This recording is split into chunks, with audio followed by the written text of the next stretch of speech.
নমস্কাৰ বন্ধু বান্ধৱীসকল এছআৰ হেল্প আসাম চেনেললৈ আপোনালোকক স্বাগতম জনাইছোঁ।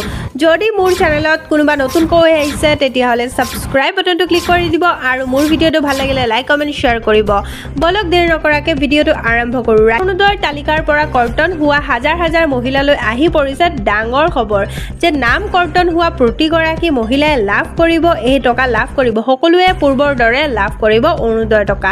ঘৰতে বহি এতিয়াৰ পৰা নতুনকৈ আবেদন কৰিব পাৰিব। অৰুণোদয় আঁচনিৰ এপ্লাই কৰিব পাৰিব ঘৰতে বহি। ডিচি অফিচত যাব নালাগে, ঘৰতে বহি আপোনালোকে আবেদন কৰিব পাৰিব। প্ৰপত্ৰ আপোনালোকে প্ৰেৰণ কৰিব লাগিব। SRLM লৈ আপোনালোকে প্ৰমাণপত্ৰখিনি জমা দিব লাগিব। লগতে বেংক একাউণ্টত পোনপটীয়াকৈ ভৰাই দিব ধন, মানে আপোনালোকৰ বেংক একাউণ্টত কি কৰিব টকাটো সোমাই দিব। কেতিয়া সোমাব আপোনালোকৰ এই অৰুণোদয় আঁচনিটো কেতিয়া লাভ কৰিব? 17 ছেপ্টেম্বৰত আপোনালোকে এই অৰুণোদয়ৰ টকাটো লাভ কৰিব। লগতে যদি আপোনালোকে অৰুণোদয় আঁচনি লাভ কৰি আছে কিন্তু আপোনালোকক আৰু এটা টকা দিব যে 250 টকা এক্সট্ৰাকৈ দিব। আপোনালোকে যদি গেছ কিনে তেতিয়াহ'লে আপোনালোকক চৰকাৰে প্ৰদান কৰিব 250 টকা।